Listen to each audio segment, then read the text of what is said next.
Hi, I'm Carlton Dixon, founder and CEO of Reveal Suits.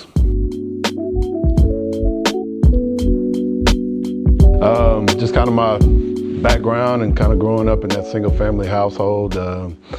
It was challenging. It was humbling as well. Just, kind of watching my mom grind. At some point, 2-3 jobs just to keep things afloat, keep things happening. It was me and my sister in the household. I have a younger sister, 5 years younger. But it taught us the value of, just hard work. We grew up in the South Dallas area, not known for being one of the most prestigious areas by any means, but regardless of whatever the circumstances, she kind of just had a no excuse mentality. And I think that that's what I pulled most from just kind of that upbringing. It's no excuse. It's no excuse to not get your homework done. There's no excuse to not practice hard basketball. There's no excuse to not pass that test. There's no excuse to not pay your bills. You do what you have to do to get it done. And just kind of watching her do that, I think that's probably the biggest thing that I've never let go of. There's no excuse. It's carried over. It carried over in my basketball career, carried over when I was a coach, and I would preach the same message to my boys. And now it's just carrying over in business. There's no excuse for not being first class, not being excellent in what you do. And I attribute a lot of that to just kind of that upbringing, those conditions and experiences that I grew up in. Very, very educational, very educational. Starting out, and I'm always 100% upfront and honest, I was by far not the fashion guy growing up. I was kind of your typical athlete look, sweats and flip-flops and throw on a t-shirt, and I was good. But I always had the value and appreciation for image. So what kind of image are you portraying? Regardless of the atmosphere you're in, just kind of how are you carrying yourself? What do people think about how you look? Are your pants up? Are you sagging? Are you, so I was always conscious of that.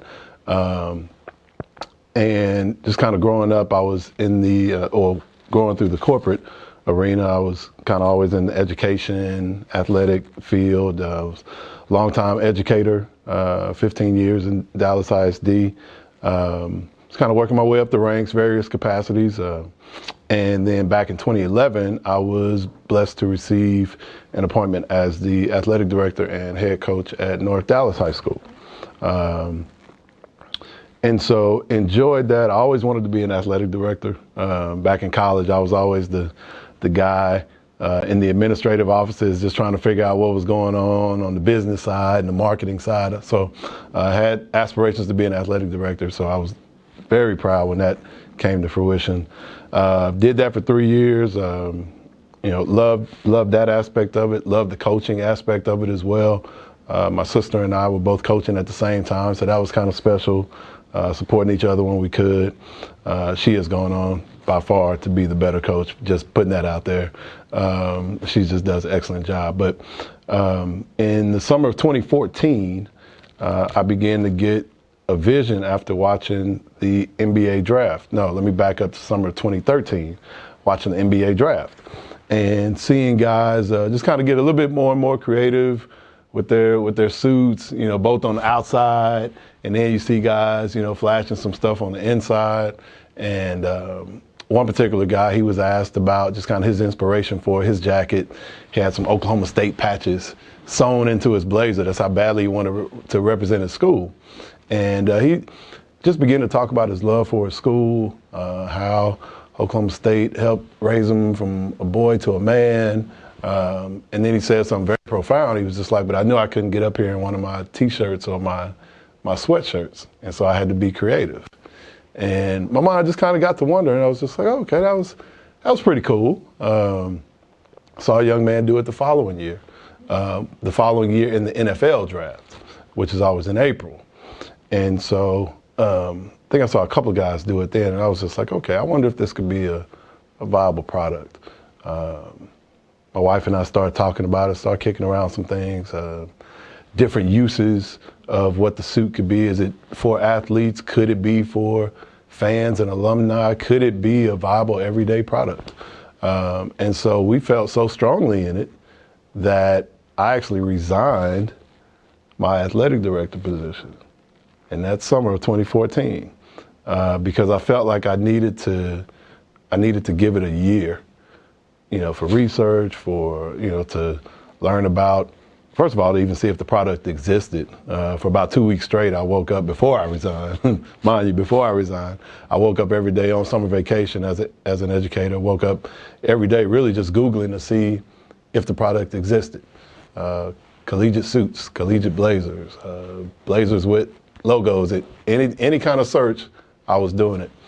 Just because I knew, just kind of in the back of my mind, that, okay, this product is already out there, somebody's doing it, I'm gonna go back to coaching, and it was a nice thought. But we never saw it.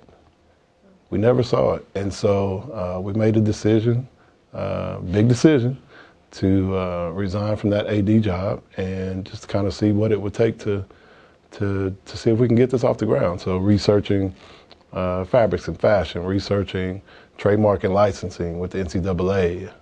What all does that take to put a collegiate or professional team logo inside of a suit? Manufacturing. I just kind of wanted to see everything from top to bottom, if this was possible, if it was feasible, if we could afford it. So we just kind of had to lift up the covers on the whole deal, and I took that year to see. I got the traction that I needed. After that year, we were like, okay, we're gonna give this another run without that full-time job. And so what I was able to find was an assistant coach position near my home, and it was just teaching PE. I say just teaching PE, a very, very valuable class, but it allowed me flexibility to, kind of be on my iPad every now and then, checking on the apparel, updates and things of that nature. And we just began to gain, more and more traction, caught the attention of a few, reputable collegiate teams, football teams, basketball teams. I was able to, outfit and provide suits, shirts, ties for, football players, basketball players. And I was just like, okay, we may be on to something. And when I received the approval to do the Florida State football team back in 2017, I was just like, okay, we may be on to something here. And that was after 2 years of doing that assistant coach capacity, kind of doing both of those at the same time. And in 2017, we made that ultimate decision to say, okay, hey, we're going for this all the way. And so it became an everyday 24/7 job at that point, and it hasn't stopped. So we're excited about just kind of where we've gotten, where we've grown to. The partnerships we've created, we could touch on that eventually here, but it's been fun. It hasn't been easy, but it's been fun. So it started, just kind of my wife and I went into business partner mode, and we cranked out the budget spreadsheets and just kind of seeing, okay, where can we shave a bit, where can we kind of cut a little bit. We all have our necessities. We have to keep a roof over our head. We have to eat, but we just begin to, just kind of have some real conversations. Okay, dude, you may not, don't buy basketball shoes for the next 2. I mean, just whatever. We just had those real fun, candid conversations like that.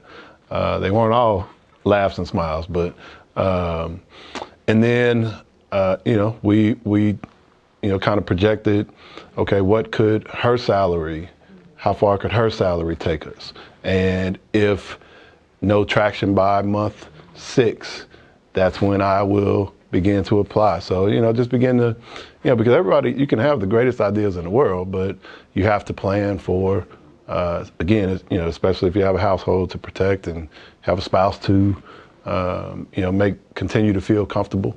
I had to plan for, okay, what if this doesn't work out? So we put those plans in place. And so we felt better about the situation, knowing that we planned.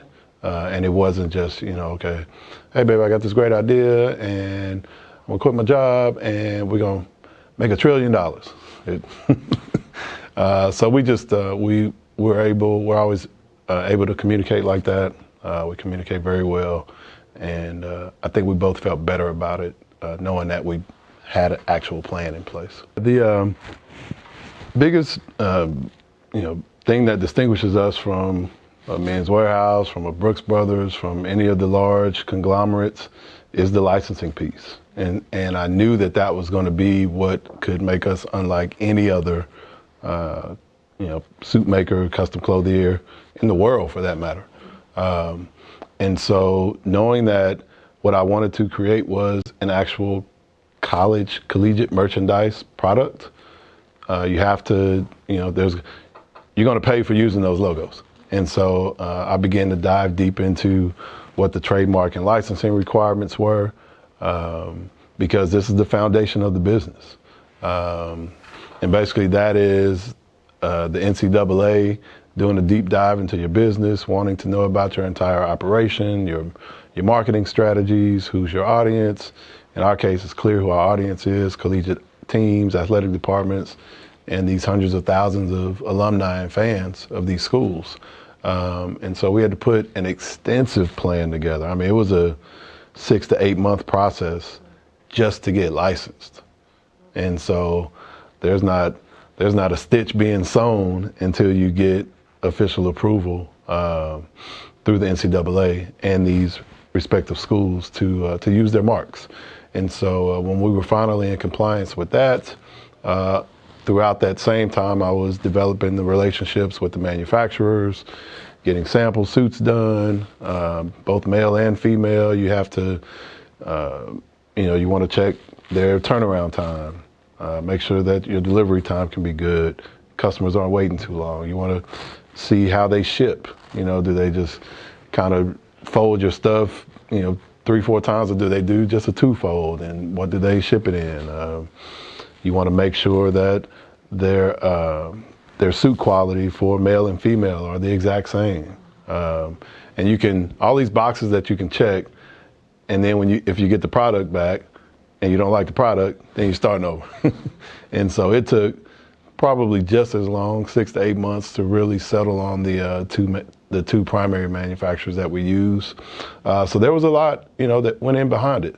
With that, there was a lot of resources and expenses that went into it as well. And so, mind you, we've lost one fairly nice salary. There were expenses going in, and so there was that continued belief on the part of me and my wife that had to be at the forefront. We know this is going to pay off. We know this is going to pay off. Building the foundation. Probably open so many credit cards to, but again, it's just part of the grind. And again, we just maintained that belief that it was going to pay off, and that's a risk. That's a risk. Those are hard discussions to have at times at the house, but we just maintained that faith and belief, and it began to roll soon after that. Like, as I mentioned before, we were able to just attract the attention of, Florida State football, Michigan State basketball. They had the vision of their guys rocking our suits, walking into the stadiums, walking into the games. And so that's where it started, So then you get into the opportunity to impact young men. And we did a couple of women's basketball teams as well. So impacting young men, young women, making them feel good about themselves, putting them in a nice little custom suit, getting them ready for competition. But no, it was all of that. All of that work just kind of led up to those first few teams reaching out and wanting to support. It all starts with the business plan. You just have to put every idea, every projection, every possible roadblock, every source of competition. In our case, there was none, but you have to think those things through. You have to put it on paper. Realistic projections, realistic timelines, What kind of staffing will it need ultimately to make this, make your business run? What's your marketing plan? Who are you trying to reach? Who are you trying to talk to? What's your overall message? So all of that definitely has to go into a plan, and a plan can be 15 to 30 pages, but you just have to have it all in there. You create shorter decks for presentation purposes, but the business plan is the foundation of it. From a funding standpoint, we were able to do a little bit on savings, but when I emphasized the fact that you have to be ready to really invest, if you believe in it, you have to be ready to invest. We depleted savings. We opened 5 credit cards, and that only took us to a certain level. And so knowing the potential of the business, ultimately we were just like, okay, it's time for an investor. It's time for some funding. It's time, because we tapped out. We were still able to make some small things happen here and there, but knowing where we wanted to take the business, you make the decision, okay, do you opt to kind of remain at the crawl with the possibility that someone else may enter that space, that a Men's Warehouse may enter that space, that a Dillard's may enter this space? My 5 credit cards can't compete with Men's Warehouse type budget. So we made a decision to put it out for investment.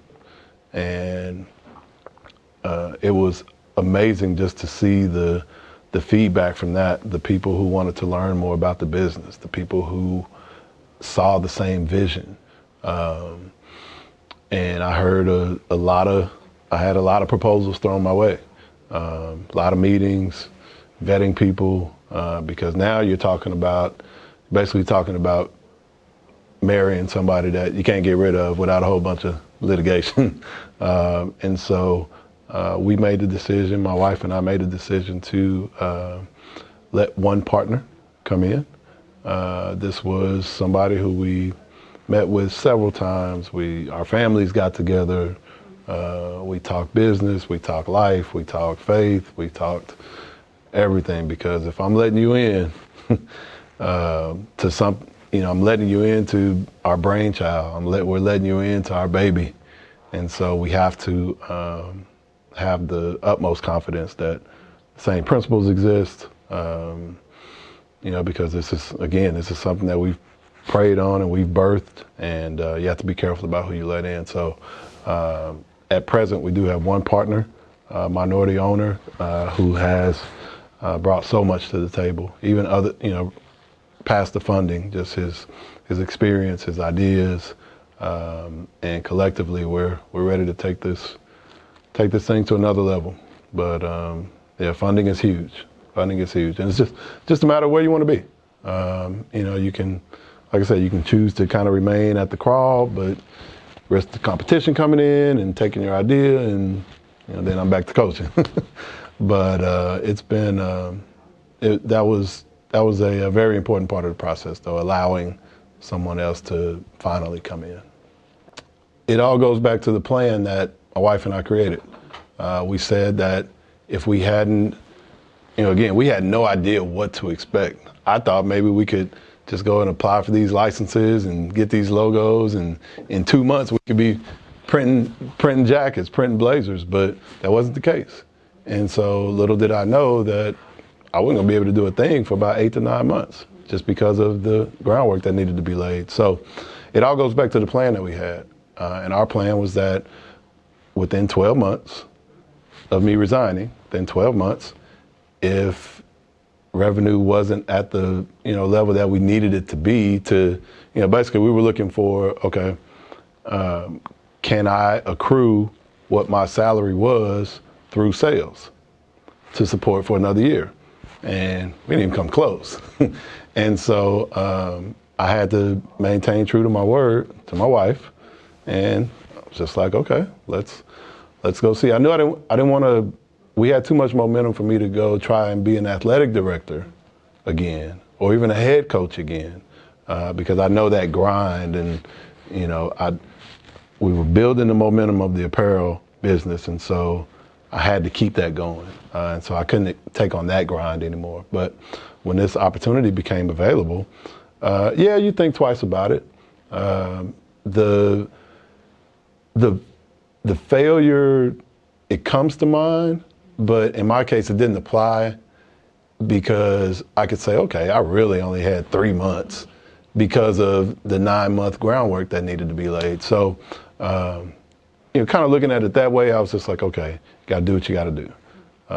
Still in my field, love education. I love mentoring kids, building up kids in any kind of way. So it wasn't like I was going back to something that I wasn't going to be happy doing.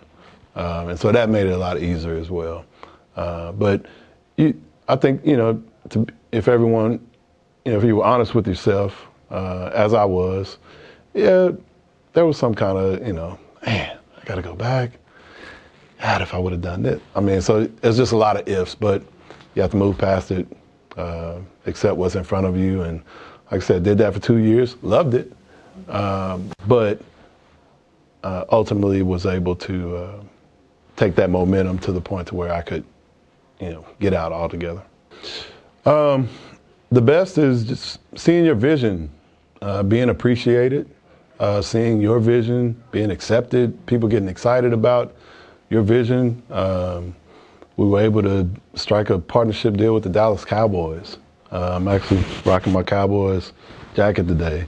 But it's beyond my wildest dreams to think that they would call us, they would call me to ask about partnering. And so, that's the biggest example I can give. But, that happens, that's starting to happen a lot more and more on a daily basis. And so just seeing, just kind of your vision being carried out, whether it's you're selling to a high school team or selling to the Dallas Cowboys, just to see people accepting your vision. That's pretty cool.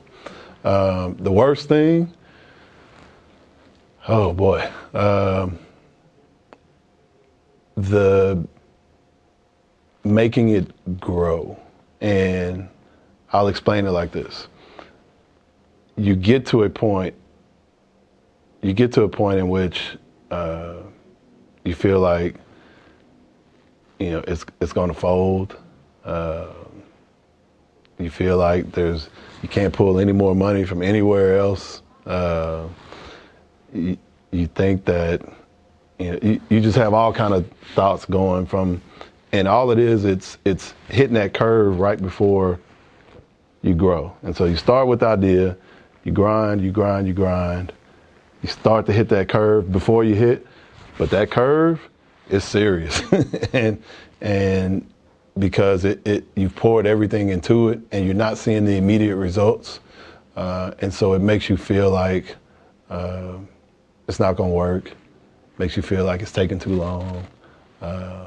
And so you just gotta stay at it. Every part of my day is consumed with this. And so I have to make sure that I allow for proper balance too. Family, church, I'm a bass player for my church as well. So, that's kind of my refuge, if you will, from all of the craziness. But just kind of being in that, like I said, that stage right before it's time to explode. Because you don't know if it's going to explode. You think it should explode on your terms and your time, but it just doesn't work that way. So just that nervous, anxious feeling, yeah. Challenges of being a minority-owned, black-owned business. There's been some challenges. I think and it just is what it is. We live in a world where people have, people are stereotypical. People have their biases. Some people, for whatever reason, they still exist in a world of discrimination / hatred for another person because of race, gender, whatever the case may be. And so have I run into that? Sure. I've run into instances in which I've tried to knock down some doors and I was unsuccessful. But my partner may knock on the same door and it's been opened. And so then you take it personally, but then you also have to understand that this door was just open for the growth of your business. And so it takes a while to accept because you still got that little personal sting, but I've encountered many things like that. I've encountered some obstacles at my alma mater because my alma mater is not one of the 37 schools that we're licensed for. And so for whatever reason, it hasn't happened yet. I'm still hopeful that it will happen, but you wonder in the back of your mind, just like, okay, what's going on? When I know that other suit companies are working with them. So you have that, I struggle with that a little bit, but you have to understand that the business is going to grow. The business is going to be a force. Reveal Suits is going to be a force. And I know at the end of the day, I know where it started, I know who started it, and I know who continues to be the backbone behind it. I never shy away from telling someone that we are a Black-owned business, and but you will receive the excellence and the first-class service that you see anywhere else. We won't appear to be your stereotypical, Black-owned business or whatever the case may be, but you just have to continue to dispel it, and you dispel it by professionalism. You dispel it by, again, just premium service. You deliver. You do what you say you were going to do. Your customer service is on par, and I think that's just how you continue to dispel that. But challenges have been there, though. Greatest lesson I've learned, you just have to dedicate yourself. And when I say dedicate yourself, you are starting a brand, you're starting a business, and the casual time that you had for social media and watching ESPN all day and doing what you want, if you are serious, you got to replace that time. A lot of people hear that, but still kind of, I'm going to surf on Instagram all day, but then I'm going to get to my bit. No, you can't do it because every minute lost is, just kind of that minute that you won't have to pour into your business. And so you have to dedicate yourself and, again, maintaining family balance, the things that are necessary, but all those other, playing video games, and it's got to go if you're serious. And that's a question that you have to ask yourself, are you really serious? It kind of ties into, what advice would I give? Question yourself to make sure that this is what you really want to do. Because again, it's not for the faint of heart. You have to, prepare yourself for rejection, especially just kind of from a product sales standpoint that we're in. Everybody don't want this great idea that you came up with. And so you have to prepare yourself for that as well. Got to have thick skin. You got to be able to communicate. I'm a communications major myself, by the way. But you have to, you got to put your best self forward. And again, but it all starts with you asking yourself, is this really what you want to do? And if it is, goes back to what? No excuses. No excuses. Yep.